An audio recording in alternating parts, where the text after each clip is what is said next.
Chapter 2. They were indeed a curious-looking party that assembled on the bank, the birds with draggled feathers, the animals with their fur clinging close to them, all dripping wet, cross, and uncomfortable. The first question of course was, how to get dry. They had a consultation about this, and Alice hardly felt at all surprised at finding herself talking familiarly with the birds, as if she had known them all her life.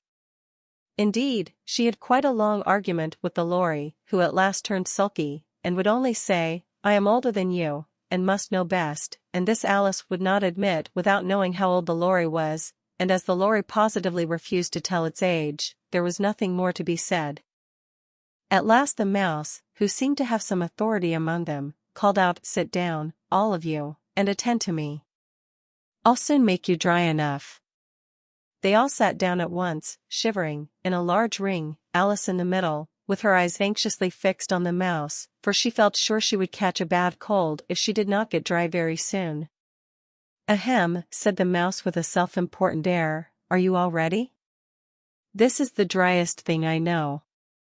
Silence all round, if you please." William the Conqueror, whose cause was favored by the Pope, was soon submitted to by the English, who wanted leaders, and had been of late much accustomed to usurpation and conquest. Edwin and Morcar, the Earls of Mercia and Northumbria. "Ugh," said the Lory with a shiver. "I beg your pardon," said the Mouse, frowning, but very politely, "did you speak?" "Not I," said the Lory hastily. "I thought you did," said the Mouse, "I proceed." Edwin and Morcar, the Earls of Mercia and Northumbria, declared for him, and even Stigand, the patriotic Archbishop of Canterbury, found it advisable to go with Edgar Atheling to meet William and offer him the crown. William's conduct was at first moderate. "How are you getting on now, dear?" said the Mouse, turning to Alice as it spoke. "As wet as ever," said poor Alice, "it doesn't seem to dry me at all."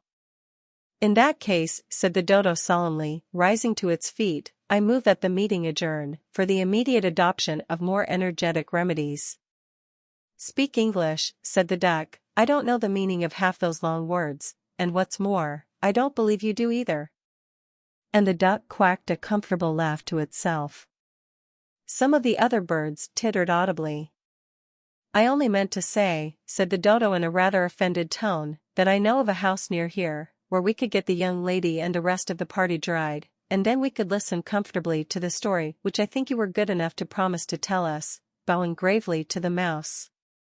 The Mouse made no objection to this, and the whole party moved along the river bank, for the pool by this time began to flow out of the hall, and the edge of it was fringed with rushes and forget-me-nots, in a slow procession, the Dodo leading the way.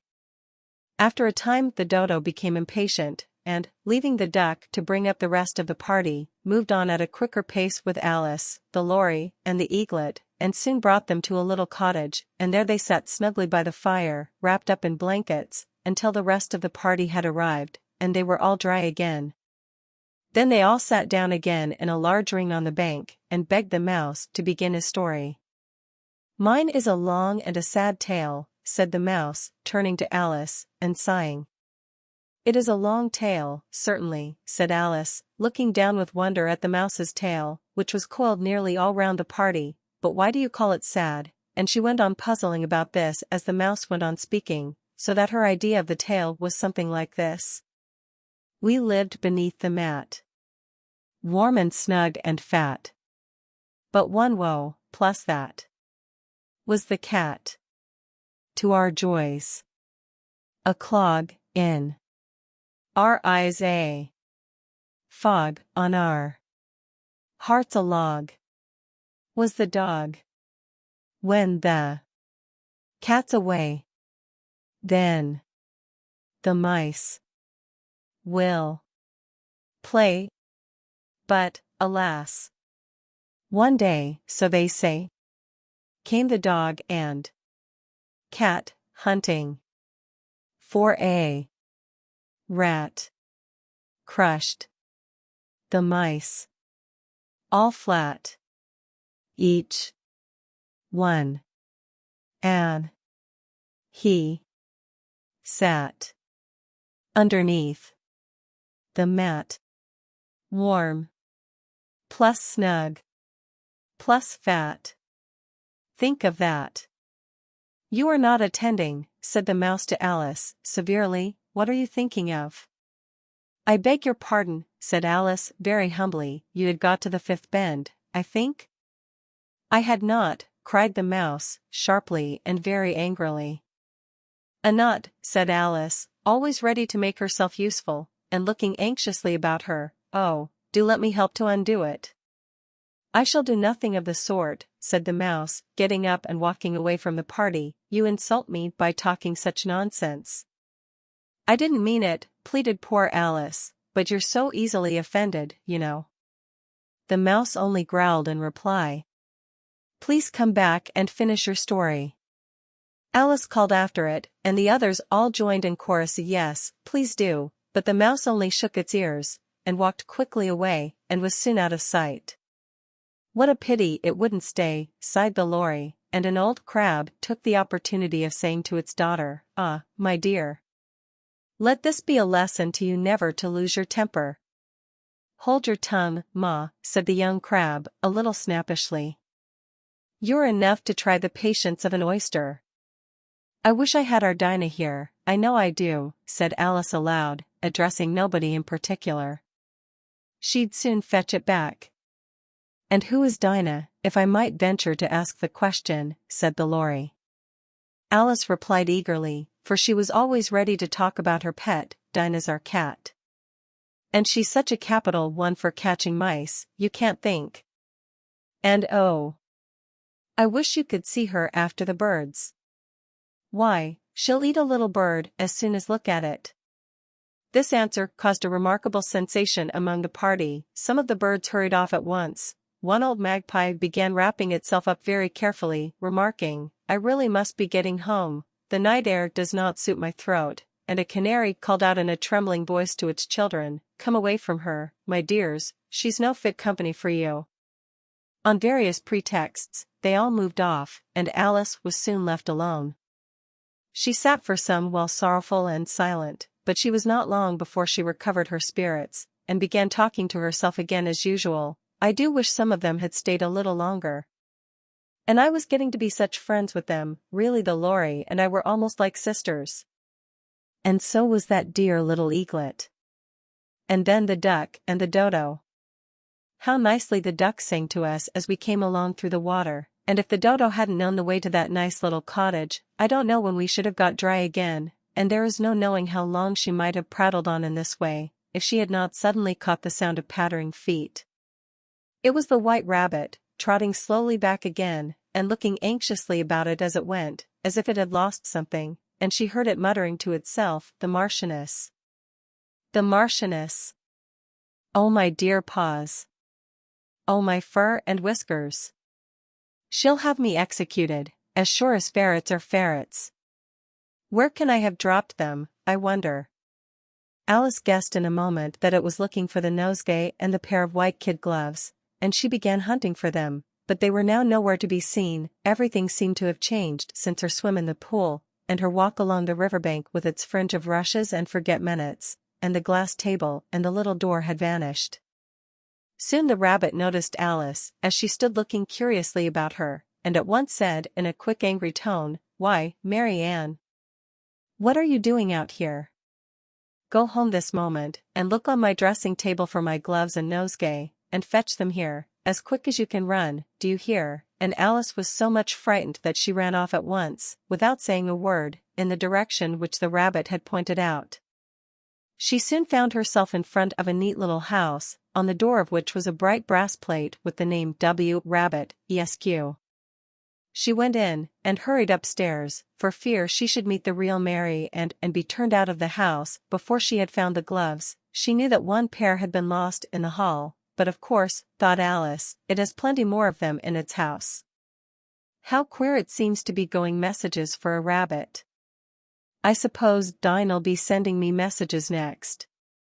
And she began fancying the sort of things that would happen. Miss Alice, come here directly and get ready for your walk. Coming in a minute, nurse. But I've got to watch this mousehole till Dinah comes back, and see that the mouse doesn't get out. Only I don't think, Alice went on, that they'd let Dinah stop in the house, if it began ordering people about like that. By this time she had found her way into a tidy little room, with a table in the window on which was a looking-glass and, as Alice had hoped, 2 or 3 pairs of tiny white kid gloves. She took up a pair of gloves, and was just going to leave the room, when her eye fell upon a little bottle that stood near the looking-glass. There was no label on it this time with the words "Drink me," but nonetheless she uncorked it and put it to her lips. "I know something interesting is sure to happen," she said to herself, "whenever I eat or drink anything, so I'll see what this bottle does. I do hope it'll make me grow larger, for I'm quite tired of being such a tiny little thing." It did so indeed, and much sooner than she expected. Before she had drunk half the bottle, she found her head pressing against the ceiling, and she stooped to save her neck from being broken, and hastily put down the bottle, saying to herself, "That's quite enough, I hope I shan't grow any more, I wish I hadn't drunk so much." Alas! It was too late. She went on growing, and very soon had to kneel down. In another minute there was not room even for this, and she tried the effect of lying down, with one elbow against the door, and the other arm curled round her head. Still she went on growing, and as a last resource she put one arm out of the window, and one foot up the chimney, and said to herself, "Now I can do no more, what will become of me?" Luckily for Alice, the little magic bottle had now had its full effect, and she grew no larger. Still it was very uncomfortable, and as there seemed to be no sort of chance of ever getting out of the room again, no wonder she felt unhappy. It was much pleasanter at home, thought poor Alice, when one wasn't always growing larger and smaller, and being ordered about by mice and rabbits. I almost wish I hadn't gone down that rabbit hole, and yet, it's rather curious, you know, this sort of life. I do wonder what can have happened to me. When I used to read fairy tales, I fancied that sort of thing never happened, and now, here I am in the middle of one. There ought to be a book written about me, that there ought. And when I grow up, I'll write one, but I'm grown up now, said she in a sorrowful tone, at least there's no room to grow up any more here. But then, thought Alice, shall I never get any older than I am now? That'll be a comfort, one way, never to be an old woman, but then, always to have lessons to learn. Oh, is hell like that? Oh, you foolish Alice, she said again, how can you learn lessons in here? Why, there's hardly room for you, and no room at all for any lesson books. And so she went on, taking first one side, and then the other, and making quite a conversation of it all together, but after a few minutes she heard a voice outside, which made her stop to listen. "Mary Ann." "Mary Ann," said the voice, "fetch me my gloves this moment." Then came a little pattering of feet on the stairs. Alice knew it was the rabbit coming to look for her, and she trembled till she shook the house, quite forgetting that she was now about 1,000 times as large as the rabbit, and had no reason to be afraid of it.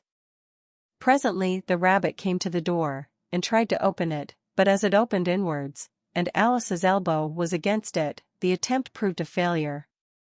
Alice heard it say to itself, "Then I'll go round and get in at the window." "That you ain't," thought Alice, and, after waiting till she fancied she heard the rabbit just under the window, she suddenly spread out her hand, and made a snatch in the air.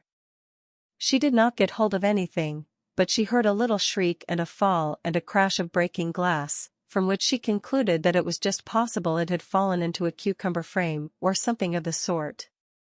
Next came an angry voice, the rabbit's, "Pat, Pat. Where are you?" And then a voice she had never heard before. "Sure, then I'm here.